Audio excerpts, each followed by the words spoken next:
Welcome back, everyone. Ready to take a deep dive into some really fascinating stuff. Always. What do we got today? Well, this one takes us way back. We're talking music, but not just any music. We're going way, way back, ancient world and Middle Oh, Ages. wow. Okay, yeah. Before concert halls, before Spotify? Exactly, long before recording devices even existed. So how do we even know what their music sounded like? I mean, Right. Good question. That's where our source material for this deep dive comes in. It's a presentation, actually. Music of the Ancient World and Middle Ages. And honestly, it's amazing how much it shows us about those civilizations just through their music. I bet. You think about all the incredible things they left behind, the pyramids, the artwork, but music? It's Mm, like a whole other dimension to their world, isn't it? absolutely. It wasn't just something extra like we might think of music sometimes today. It was woven into everything. Their rituals, ceremonies, how they entertained themselves, even how they told stories. Hmm. Yeah. Before writing was as common, right? Passing down knowledge through music. Exactly. So it wasn't just background noise. It was their history, their beliefs, their whole way of life expressed through sound. Wow. That makes you wonder, what were their instruments like? I'm picturing like banging rocks together. Huh. Well, you might be surprised. I mean, sure, they used what they had around them. Nature, basically, Yeah. right? Yeah. Bones, shells, wood. But the ingenuity. Archaeologists have found some of these instruments, and the craftsmanship is incredible. No kidding. Like what kind of instruments, for example? Well, the aulos, for instance, ancient Greece. It was a double reed instrument. Think oboe or bassoon, Okay. Yeah. often made of bone or ivory. And get this, they thought its sound could induce trance-like states, so essential for religious ceremonies. Whoa. So it wasn't just the sound, it was the materials themselves, like a spiritual connection there too. Exactly. And then you've got the lyre, also big in ancient Greece. Early ones were simple, a few strings stretched over a tortoise shell. I've seen pictures of those. Yeah, but they evolved over time, getting more strings, decorations, more complex tuning systems, all leading to more sophisticated music. Wow, so they were really pushing the boundaries of what they could do musically, even back then. For sure. And all of that, of course, built upon the most basic instrument of all, the human voice. Ah, right. The original instrument. Yeah, think about it expressing emotions, telling stories, all through voice, long before widespread writing. It's almost like you can hear those echoes of humanity's earliest stories passed down through the generations. Chills, right. And speaking of stories, this presentation really emphasized how important music was to their storytelling tradition. Oh yeah, the oral tradition was everything back then. Exactly. Think Epic of Gilgamesh, stuff like that. These weren't just words, they were performances, often chanted, sung, with music making it more dramatic, more memorable. Yeah, makes sense. Helps people remember too, right? Long poems, genealogies, all that. Totally. Rhythm and melody as memory aids. So it wasn't just entertainment, it was how they kept their history alive. Yeah. Their knowledge, their whole identity wrapped up in music. Amazing. But how did they use music to connect with their, you know, Yeah. the spiritual side of things? Well, that's where things get really interesting. Going to talk about the role of music in their religious ceremonies.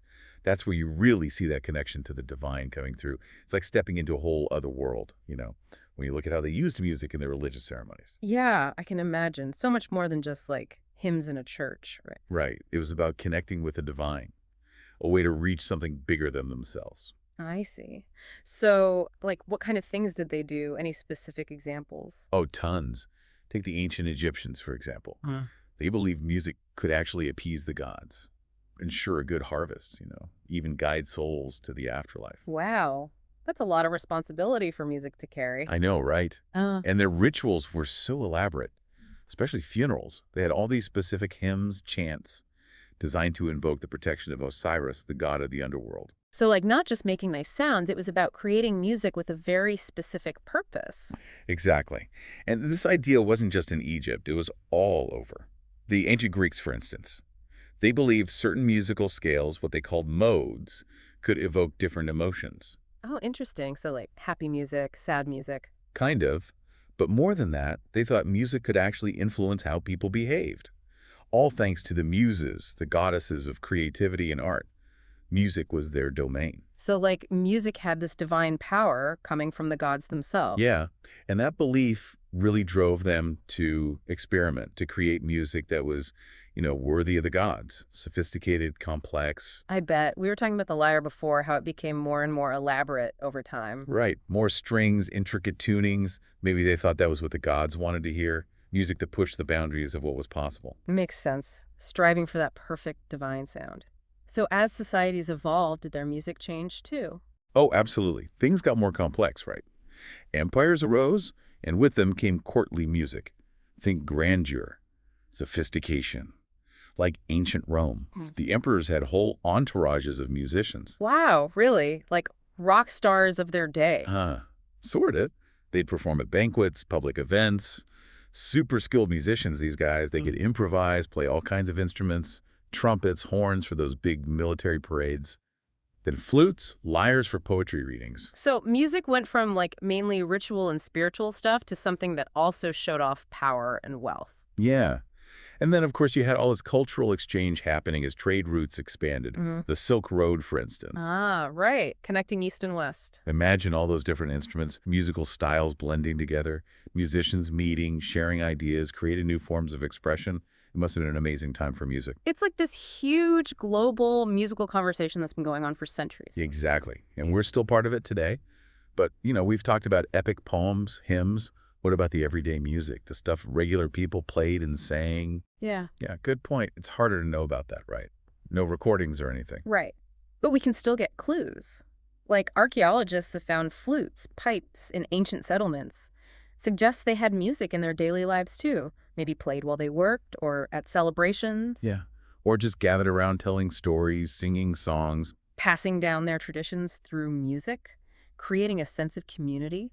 So powerful. Even if we can't hear those exact melodies, we can still get a sense of their world through the instruments, the artwork, the writings they left behind. Yeah, it's like an archaeological dig, but for sound. Yeah. Uncovering all these hidden layers of their culture. Amazing. It really makes you think about how much music can tell us, even across thousands of years. But I wonder, can we go even deeper? Can we, figure out how ancient people felt when they heard certain music, their emotions? Now, that is a fascinating question. And, some researchers are actually trying to do just that. Ethnomusicologists, archaeologists, they're looking for clues in the music itself. Patterns, intervals, things like that. Yeah. Trying to see if there are any universal emotional responses, regardless of culture. So like certain sounds that make everyone feel happy or sad, no matter where they're from or when they lived. Exactly. It's a long shot, but some really interesting work is being done in that area. I can imagine. It'd be amazing to tap into the actual feelings of people from such a different time. Right. It really shows you the power of music, doesn't it? It can connect us across cultures, across millennia. It speaks to something deep inside all of us. Yeah. Think about it. You don't even need to understand the words to a song to feel something when you hear it. A happy tune, a sad melody, it just hits you. It's almost like a universal language of emotion, We might not know exactly what an ancient Egyptian felt when they heard a certain piece of music, but we can still connect with the feeling itself. That shared human experience. Yeah. That's really cool. It's like music lets us time travel, not just to hear the sounds of the past, but to feel them too. Exactly. And that's what makes this whole exploration so fascinating. It's not just about history. It's about understanding what it means to be human. Totally. We started with those basic questions, like what did their instruments sound like? What kind of music did they make? Right. But it's gone so much deeper than that. We've talked about rituals, storytelling, spirituality, and now this whole idea of music as a way to understand ancient emotions. It's like music is this key that unlocks a whole other level of understanding about the past and about ourselves. Couldn't have said it better myself. Yeah. And the craziest thing is, we've only scratched the surface. There's still so much more to learn. Oh, I know. It makes you want to keep digging, keep listening, keep exploring. Absolutely. It's a journey that never really ends. And the more we learn, the more we realize how important music has always been to humanity. Well said. So, to everyone listening, if you're interested in this stuff, I'd encourage you to dig a little deeper on your own. Yeah. Pick a culture, a time period. Yeah. Listen to their music. See what it makes you feel. What stories does it tell you? You might be surprised what you discover. And who knows, maybe you'll even unlock some of those ancient emotions for yourself. Huh. It's worth a shot. Thanks for joining us on this deep dive, everyone. Keep listening, keep learning, and let the music guide you. Beautifully said. Until next time, keep that musical curiosity alive.